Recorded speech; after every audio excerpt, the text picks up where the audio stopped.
Good morning, everybody. This is Judith Echo. You're listening to Mad Love. Let's get into it. So, yeah, I'm serious about this forgiveness thing. A lot of people carry a lot of hate and resentment and anger in their heart, and it doesn't do anything but hold you back and hurt you. So don't do that. Take the higher road. I had a friend call me yesterday. She was getting into it with her mom. And it's interesting because her mother and my mother are like the same age and kind of have that coldness thing. I don't know if it's just their generation, probably. Because then boomer parents came and like overcompensated for that coldness. But, her mom said some sharp things. And she was like, I just want to. Basically, she just wants to win the argument. And I was like, I hear your gears grinding. I can hear it through the phone. And I can hear you resisting what I'm saying. But, I mean, you're not really winning. You fighting your octogenarian mom, who cares what she said? It just is what it is. And I told her with some sincerity, and I meant it. Like, dude, when she dies, and let's be honest, if she's 88, you have fewer arguments ahead of you than you do behind you. And it's going to really mess you up, man. And if she died today, it would mess you up. So it's like no one ever is going to love you like your mom. I can't even describe it. I understand now what people meant when they said that. I'd seen TV shows or talk shows and people would say, oh, my mom died. And like, I get Kanye now. Like, I understand that he has a lot of challenges, but I totally understand how you go off the rails when your mom dies. Because no one will ever love you like your mother, even if it doesn't feel like it. Even if it doesn't feel like she's your number one fan or she's hard on you or she's kind of mean or whatever. There's no one in the history of the world that held the choice to have you more than your mom. She wanted you here. That's why you're here. And I get it. Some of you will say, well, she didn't believe in this and she wouldn't have done that. And I get it. But she decided to have you. She decided to do the things to make you, to create you, and to have you. And you have no longer a relationship on this planet than with your mom.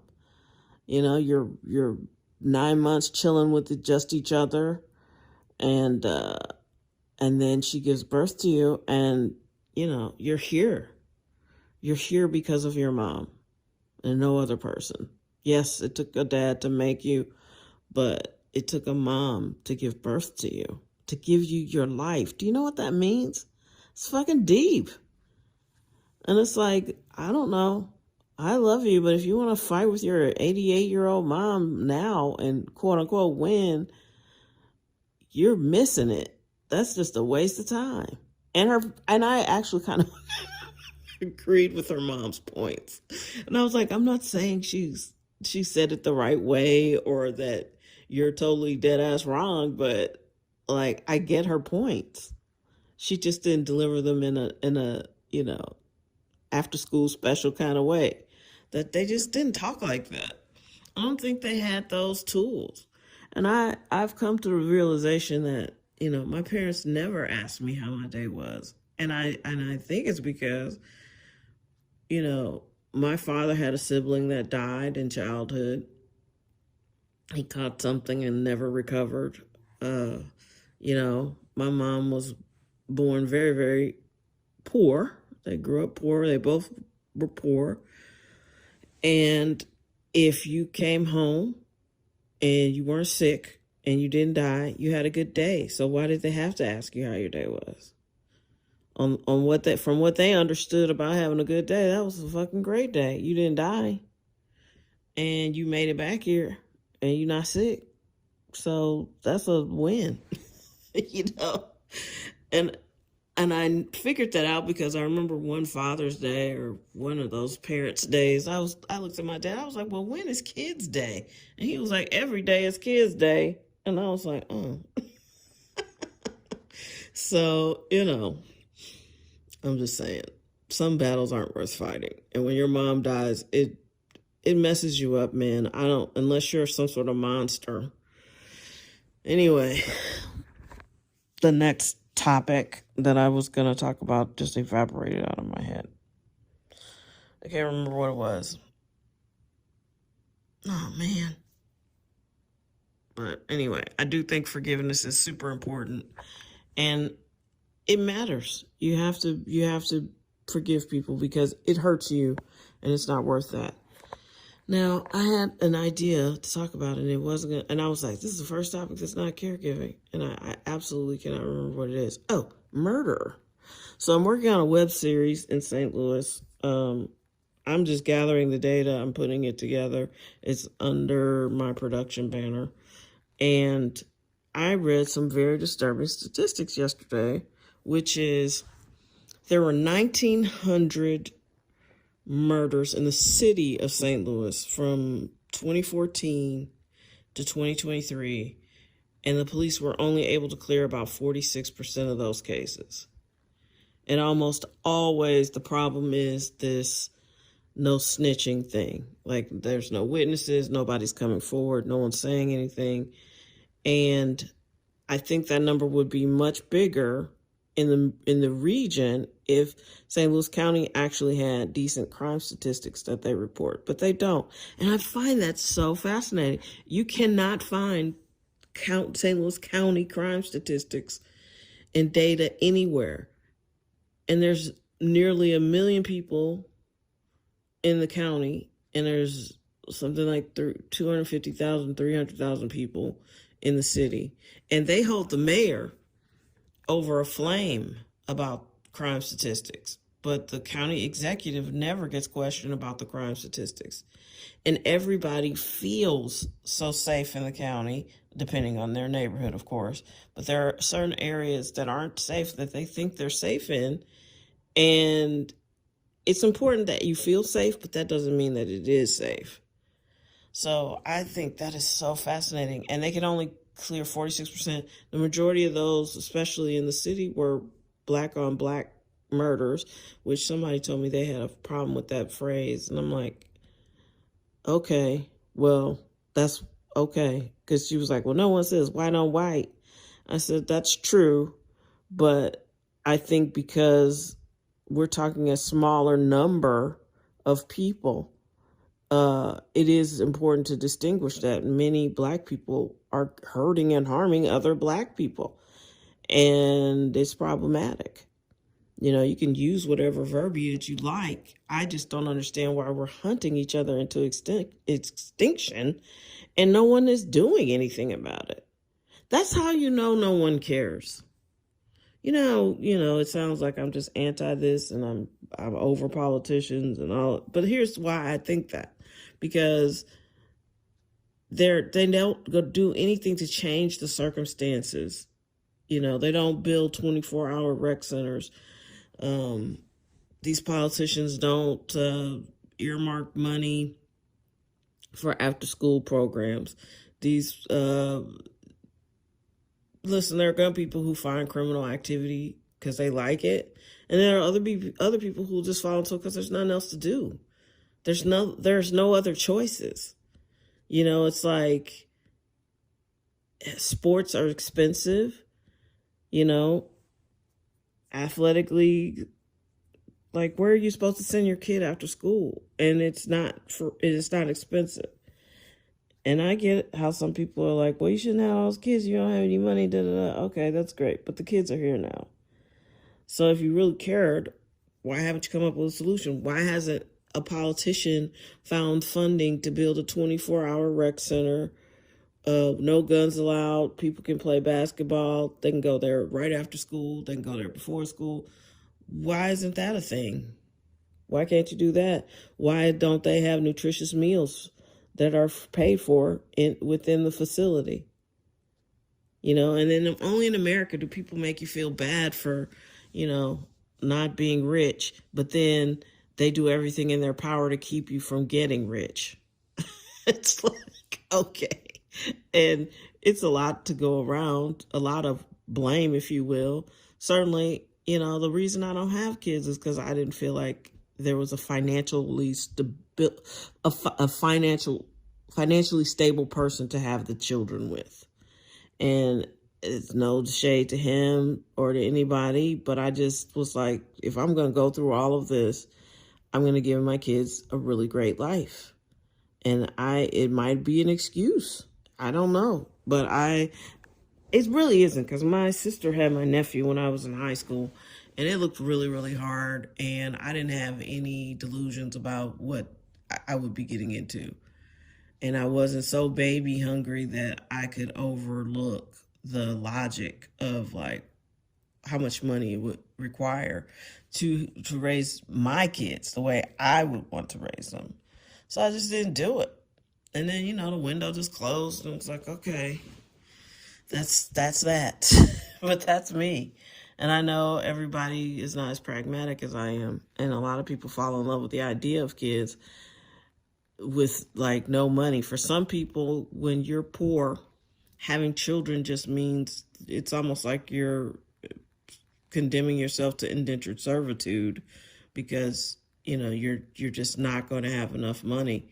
And then and people don't like talking about this, but then there's that whole faction of people who have a baby with everybody they date. Don't do that.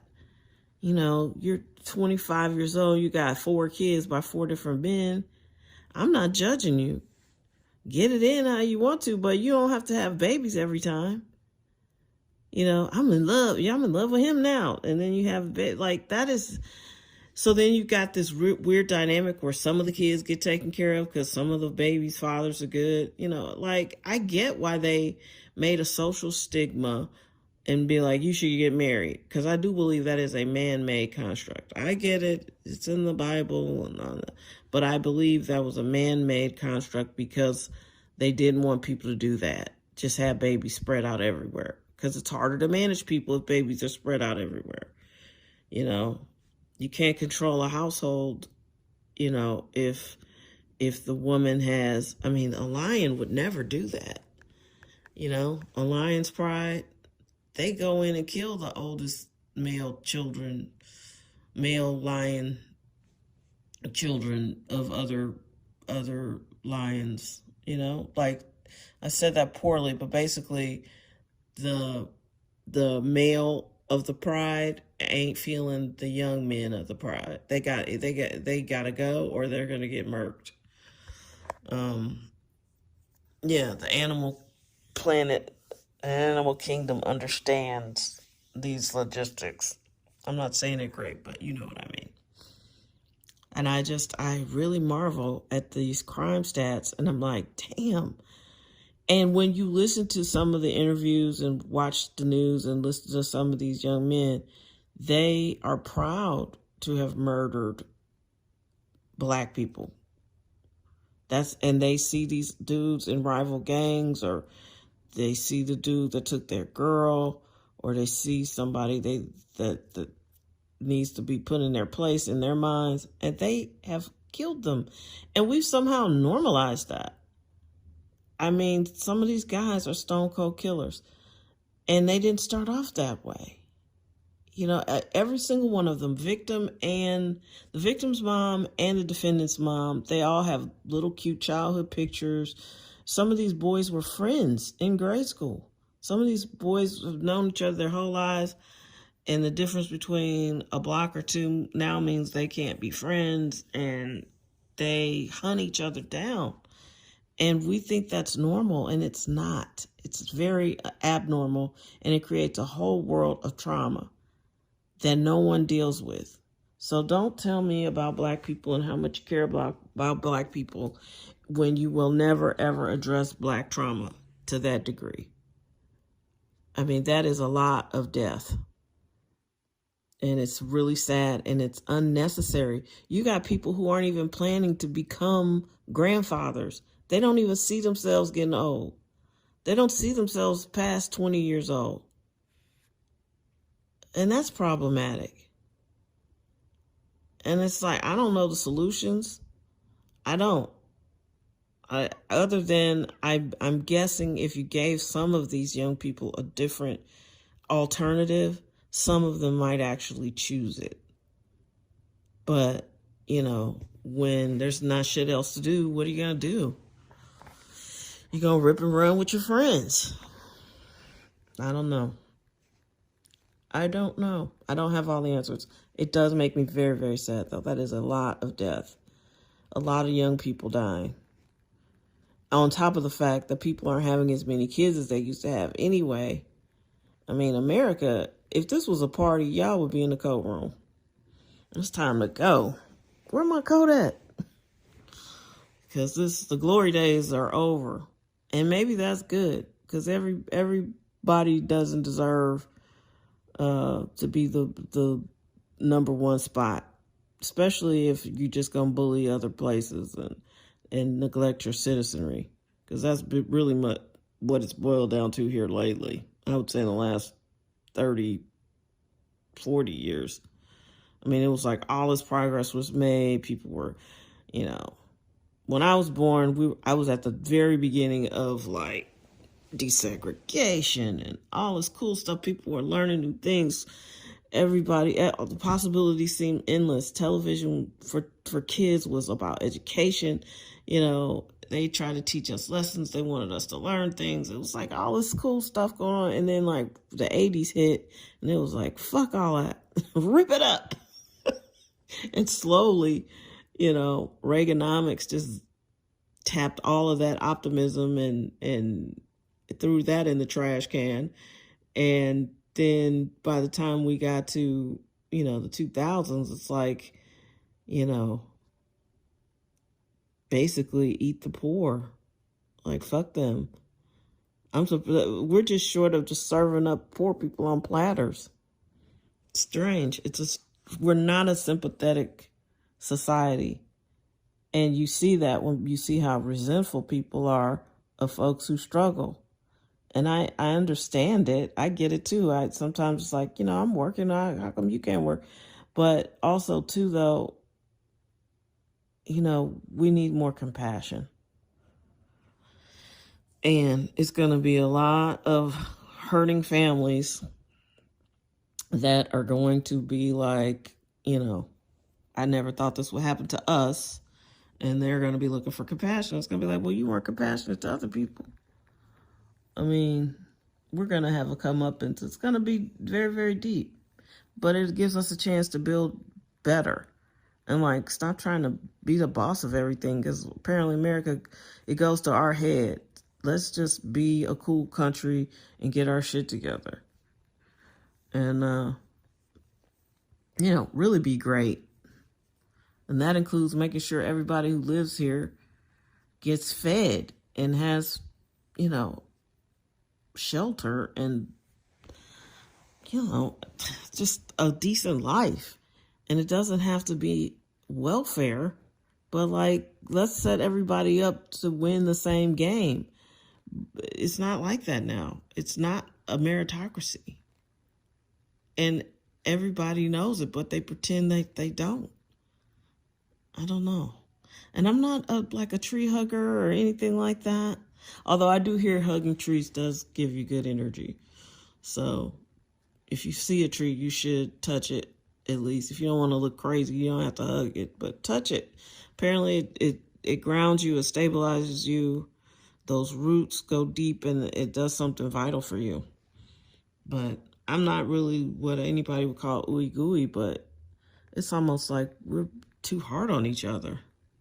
We got to be better. And that's why I think the future is going to be communities, because just going it alone is not going to work. And part of the community will be educating the kids. But you'll have an opportunity to teach them how to live a life and not just go out here and die. That's scary and horrible. And we should be ashamed of that. And people will be like, my kids in. Okay, yeah, I get it. It's everybody else's kids. I got it. But somebody's kid woke up, went to school, was walking home, and didn't come home for not a great reason. And if it bothers that mom, it should bother all moms. I don't even have kids, and it bothers me. Those numbers are bleak. and we can do better. We're going to have to, or we won't be here. Happy Tuesday. Take care.